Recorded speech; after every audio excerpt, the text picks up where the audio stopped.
आतंक को पनाह देने वाला पाकिस्तान आज खुद आतंक की आग में जल रहा है।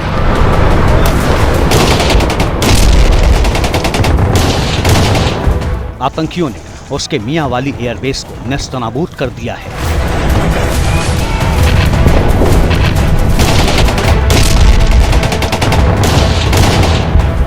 राख में तब्दील लड़ाकू विमान बता रहे हैं कि अब यहां कुछ नहीं बचा है।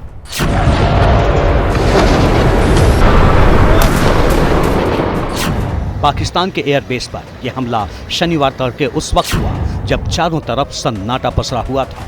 तभी घात लगाए आतंकियों ने हमला बोला और पूरा मियां वाली एयरबेस आतंकियों की गोलियों से गूंज उठा।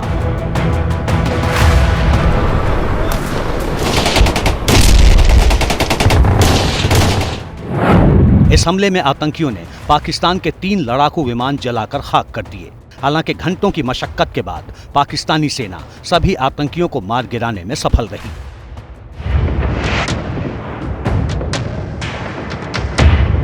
लेकिन इस आतंकी हमले ने इस्लामाबाद से लेकर लाहौर और कराची से लेकर रावलपिंडी तक सबकी टेंशन बढ़ा दी है, क्योंकि हथियारों से लैस आतंकवादियों ने पाकिस्तान के एयरबेस पर हमला किया और उसकी खुफिया एजेंसी को भनक तक नहीं लग पाई, जिसने पाकिस्तान की सेना और उसके आकाओं की नींद उड़ा दी है। क्योंकि जिस आतंक को उसने पाला पोसा अब वही उसके लिए भस्मासुर बन गया है।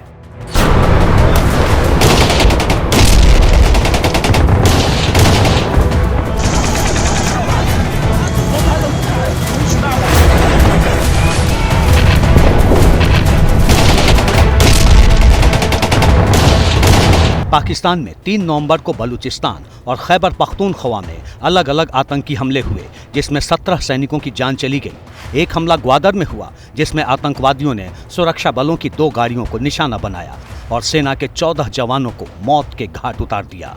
इसके अलावा एक आतंकी हमला डेरा इस्माइल खान में हुआ, जहां एक बम धमाके में 5 लोगों की मौत हो गई और 24 से ज्यादा लोग घायल हो गए।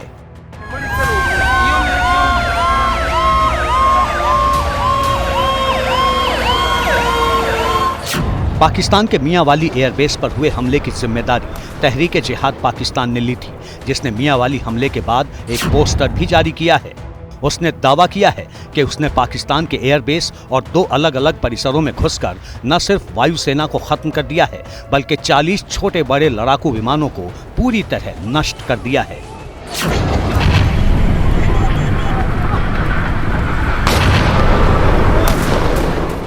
यानी जितना दावा पाकिस्तानी सेना कर रही है उससे कहीं ज्यादा नुकसान उसे इस आतंकी हमले में हुआ है।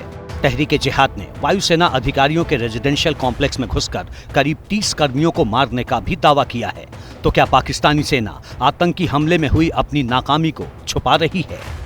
ऐसी सूरत हाल के ऊपर जितनी भी पॉलिटिकल पार्टीज़ हैं, इनको एक मैकेनिज़्म बनाना चाहिए कि इस सिनेरियो के अंदर, ऐसे हालात के अंदर, मुल्की हालात जबकि इकॉनमी के भी ये हैं, ऊपर से ये इस तरह हमले हो रहे हैं, तो सबको यकजा हो कि एक मैकेनिज़्म बनाना चाहिए इसके ख़िलाफ़ और फुली तौर पे जो पाकिस्तान आर्मी है उसको सपोर्ट करना चाहिए। पाकिस्तान में हुए आतंकी हमले की जिम्मेदारी तहरीक ए जिहाद इस आतंकी संगठन ने ली है, जिसने ये दावा किया है कि उसने पाकिस्तान के 40 छोटे बड़े विमानों को तबाह किया है, जबकि पाकिस्तान इसकी संख्या कम बता रहा है। तो क्या पाकिस्तान सच छुपा रहा है?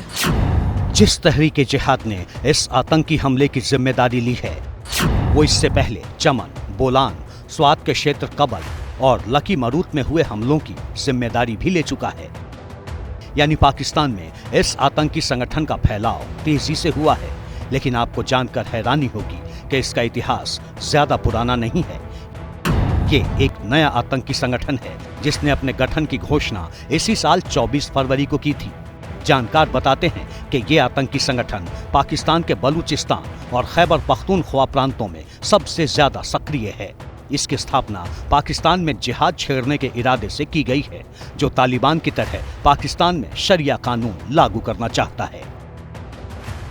जानकार बताते हैं कि इस संगठन को खाद्य पानी तालिबान से मिलता है, क्योंकि नवंबर 2022 में तहरीक तालिबान और पाकिस्तान के बीच सीज फायर का समझौता खत्म हुआ था, जिसके बाद यह संगठन वजूद में आया।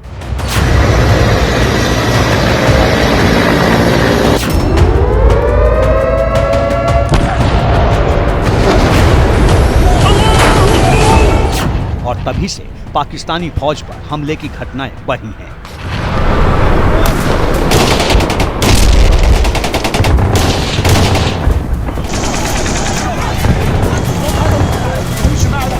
अब तक हुए हमलों में कई पाकिस्तानी सैनिक अपनी जान गंवा चुके हैं। सवाल इस बात का है कि क्या पाकिस्तान अपने ही बनाए चक्रव्यूह में फंस गया है, क्योंकि पाकिस्तान में सेना को ही सुप्रीम बॉस माना जाता है।